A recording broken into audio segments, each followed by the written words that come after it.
These simple oil change tips will help you to successfully complete an oil change, and you'll save money by doing it yourself.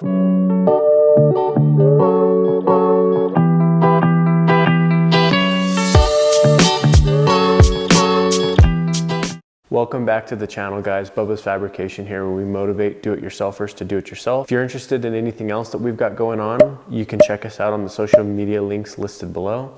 Let's get started. The first thing that you'll want to do is take the car for a drive to warm it up just a little bit, maybe just around the block. Start her up, Buttercup. Just a couple minutes will do. Don't get it too hot. Pull it back into the garage or driveway. If you've got ramps, get them set up to pull your car up on them. Make sure that the ramp aligns down the side of the car, so when you pull up on it, you're pulling up on them straight. Set up the other side and pull the car up onto the ramp slowly. Good. Set your e-brake. Once you popped your hood from the inside, go ahead and open it up and make sure it's secure. If you have a light, it's a good time to put one of those on now. Go ahead and turn on your light, and the first thing I like to do is actually just pull the dipstick out a little bit so that you can get air through this vent. And the next thing I like to do is remove the oil fill cap and set it just upside down near the radiator shroud. Now we're ready to go underneath the vehicle and start draining the oil. Before you go into the car, just make sure to have the tools with you that you need to take underneath. If you don't know the size of your drain bolt or anything like that, you can check underneath. Most drain bolts are going to be anywhere from 13 to 17 millimeters. This one happens to be 15.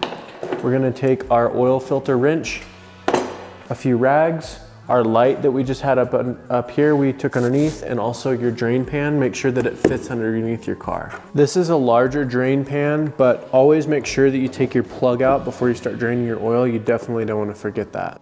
Underneath your car, locate your drain plug. I typically actually loosen up the drain plug before I put the pan underneath. It gives me a little bit more room to break the bolt loose.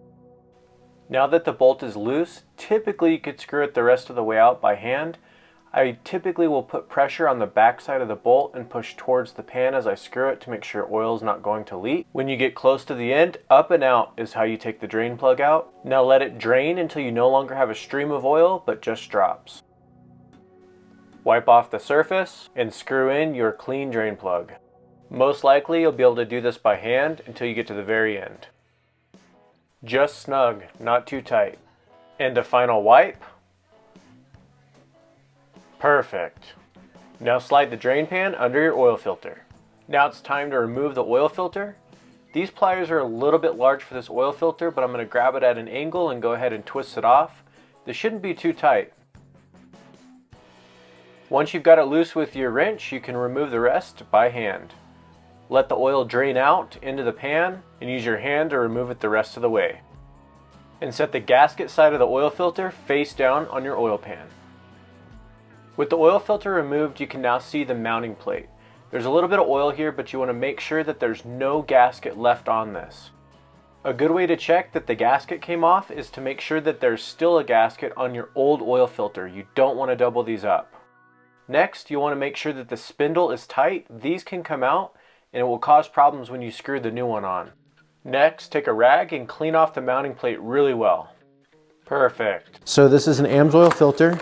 You're going to go ahead and open the box and save this because I always use it at the end. And this filter has a gasket on there. You're going to want to make sure to put some fresh oil on that gasket so it doesn't stick to the mounting plate. It also helps it seal better. So you just dip your finger in the oil and you can just put a little bit of oil coated on your oil filter. So now we're back under the car with our oil filter and the gasket has been lubricated. We're going to get this hand tight. I recommend only hand tight. If you feel like you can't tighten it enough, you can grab a wrench and take it an eighth or a quarter of a turn, but I do not recommend anything else than that. Really just hand tight would be best. So we're done underneath the car. I'm going to go ahead and pull all my tools out and wipe them down, set them off to the side. So as far as the oil pan and oil filter goes, My oil pan has ridges in it, and so I set the oil filter face down so that it can drain out while I'm finishing up the oil change. So we're gonna set this just to the side, and I'll show you what to do with your filter at the end. What I like to do when I get back up to the top is take my rag and put it around the drain fill. It's just super quick to do, and it just prevents oil spills down in there. I use a medium-sized funnel, and remember we also pulled our dipstick out at this point. And I'm also going through mental checks in my mind at this point. So I'm just thinking, okay, I know that I was underneath the car and I tightened the drain plug, and I know that we checked the mating surface for the oil filter. Oil filter's on and it's tight, so we're ready to add oil at this point. So it's time to add oil. One thing I'll mention is double check your funnel to make sure that there was nothing in it before you added it or put it in your fill hole. So this vehicle takes 4.5 quarts, and I've got a gallon here, which is 4 quarts. So we're gonna add all of this gallon first, and then we'll add about half of the other one and then start the vehicle to check it.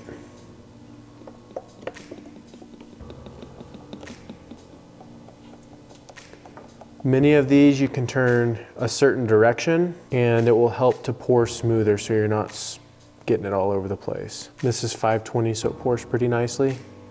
Good. Now we're gonna add half of this quart here. And typically, once I do this, I'll pull it off the ramps on a flat surface, start it for a few seconds, let it run, and then I'll check the level. What I typically do also is leave the rag down. I'll take the funnel, put it in the rag, and pull it out. It'll keep you from putting any oil drips down in there. We can drop our dipstick back in, put our fill cap back on, and we're gonna pull the car off the ramps. So we're gonna start the car for just a few seconds, pull off the e-brake, and we're gonna roll back off of these ramps till we get to a flat surface. And I'm got my ears peeled for any kind of abnormal noise, any vibrations, things like that. Everything sounds good. We're gonna get the ramps moved out of the way and pull the car back into the garage on a flat surface. So we let this run for 15-20 seconds, and again, we looked for any abnormal noises, things like that, vibrations, everything's good. One thing I wanna do while I'm letting everything just sit in the motor for a second is I look underneath and I look for any spills or anything that's leaking. Now I know that this time we didn't spill anything underneath the car outside of the oil pan or the drain pan. So if there's any oil on the ground, I know there's a problem, which there's not, so we're good to go. I usually let this sit for at least a minute before I check the dipstick, because as the motor runs, all the oil is pumped up and it's sitting up in the top of the motor. You want that to kind of get back down into the drain pan for a minute before you check the oil. Okay, so we have let this sit for a couple minutes. I'm gonna go ahead and pull the dipstick out and wipe it off as I pull it up. Wipe it really well. Insert it back in, and we're gonna pull it up and look to see where the reading is. As you can tell here, it's a little bit on the low side. On the hash marks, it's right in this section, so we're gonna add probably 1/4 of a quart and we should be in good shape. Rule of thumb actually is between this hash mark and this hash mark on any dipstick is typically about a full quart. So if you're about 1/4 of the way up, you could add, half a quart to be up towards the upper side of the hash marks, but that's a rule of thumb. Adding another half quart. Perfect. You don't actually have to wipe it off the second time, but I typically will. I'm gonna go ahead and insert the dipstick again.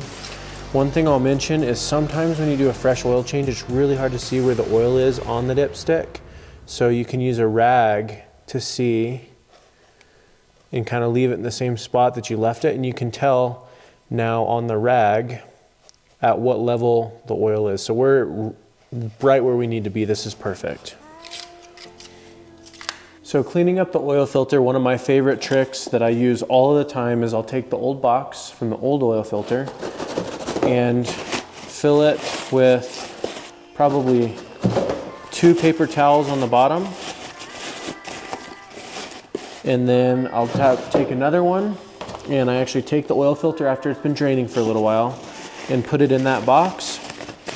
Kind of close it up like that, and it's a good way to transport this to dispose of it properly. Thanks again for watching the video, guys. I really appreciate you tuning in. I hope that some of these tips you found value in and you can use them on your next oil change. If you did find value in this video, please consider liking and subscribing to the channel. We really love for you to join the Bubba's Fabrication family, and there's going to be a ton more informational videos coming your way.